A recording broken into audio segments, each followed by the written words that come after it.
Hi there, I'm Jacqueline for Vero, where we go around the world seeking out small production wines, like those of Case Corini. And today, we get an insider's look at how they make their natural wines and what makes these natural wines so special. So come with us and let's have a look together inside this old historic winery. We're in the cantina here, where you age your wines. We can see the big barrels.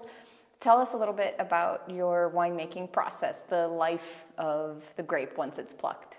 Okay, the big effort is in the vineyard, all the season long and as well in the harvest. So a lot of attention in the selection of the grapes and the real selection. Generally, we skip in the vineyard many times to collect different variety of different quality. When we finish the harvest, we collect the grapes. We use general boxes for grapes. We stock in a place that is in the ground floor, in level 0, and we stock. And after we derasp, and for gravity, from that kind of window, we bring the barley, and for gravity we put in the barrel. Okay. And right now you are in the harvest is already started, so we have some barrels already in fermentation. But we are only at the beginning. So what you see right now is a kind of example of vinification, but the main production is only in the wood. Okay. So we start with the rasping. We fill up the big barrel, and naturally the fermentation starts.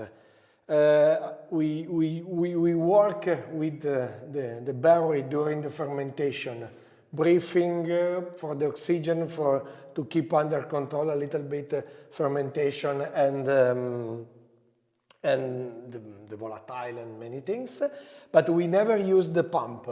So we work with the bâtonnage to do this. Okay. And this kind of barrel are very helpful because on the top the hole is bigger instead of the small one.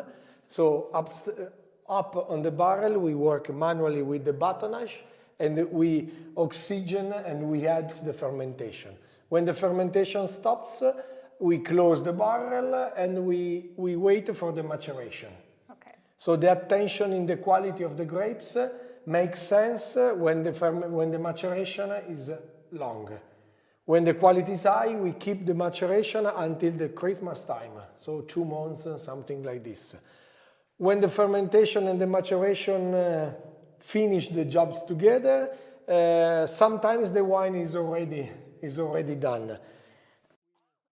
We open here, and naturally the liquid part heavy is down. So if you open the fluid, the wine come out clear.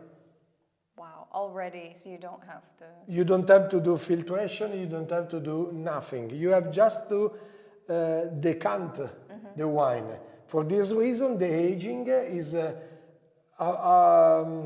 longer as the cuvée is more interesting and more complex. Okay. When we bring the wine here and we put in another barrel, the attention is don't break don't put inside the skin and everything. So it takes 2 days to do this. To empty this barrel. Yeah, empty this barrel. We save the wine in a different place. We open the big door. Inside you will find skin and seeds. That matter is still with some wine inside, obviously. We bring manually, we put in the torchio, is a vertical press, and we press softly Just the skin mainly, yeah. The wine come from there, but we never join the two wines. Okay. So the torchiato wine, the press wine, And the free run. and the free run, they are separated in all of the cuvée. We do one bottle specific just for the press wine. Oh, okay. Yeah. So you work a lot with gravity then, the grapes coming down from above and obviously not pumping over. Is there a reason why you prefer to work with gravity rather than pumps and tubes? And pumps is easier, it's faster and make a very good oxygen inside. We believe that the quality of the skin come as well if you destroy less and less the skin. Working with the pump, as well if the pump is really soft, you broke the skin. Broken the skin, you make sediment. okay. So to respect the wine, we decided to do this. Oxygen comes from the top, and we believe in this. This takes a long time to do batonnage. During the harvest, it takes time, and with the pump, it's definitely faster. It works faster, but it's... And when the vinification stops, start the aging of the wine, but in all of the moment of the vinification, we use gravity and we never use additives.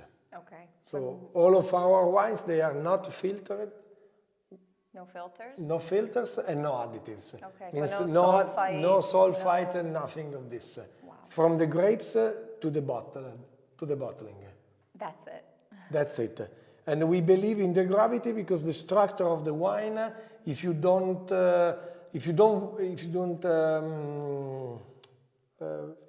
use additives, the structure is very, very important. And if you the structure, you crush the structure everywhere, every time that you use the pump. The minimal intervention idea of transfers from the vines and the vineyard, as we saw earlier, into the winemaking as well. Try to let nature take its course, don't add anything, and to kind of let gravity work its own magic as well. Its magic is a way not for lazy people, but for people that have the patience to wait the wine be ready. And sometimes it takes 2 years, sometimes you taste it's not ready, it takes 1 year more, 2 years more, and analyses are very helpful, but first you should be in touch with the wine and know your idea of finally for the wine. Wow. And so after it's done a little bit of the maturation, you let it run out here into these more aging barrels? Yeah, as you can see, the quantity of the barrel and the quality and the size are different because every year we don't know the quantity of wine. So we start in the big, and after we choose after the vinification, we will know the quantity and we will put in different barrel. The barrels are very helpful to keep the wine in touch with the oxygen. So the job is leave the wine evaporating and breathing with this oxygen. At the same time, keep full the barrel.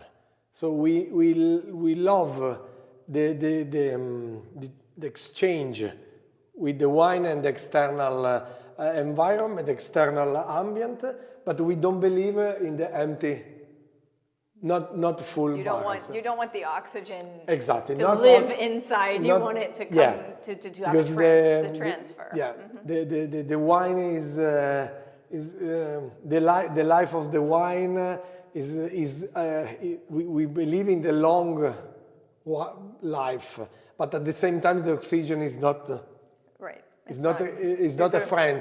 There's a reason we close bottles. We don't leave them open. Yeah, exactly.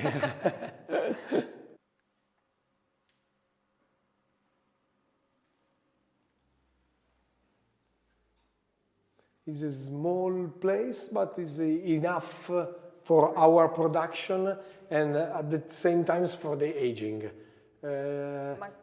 How many liters do these, for example, these oval barrels hold? Around 2,000. Around 2,000 liters. 2,000, 2,300, 4,000, depend of the...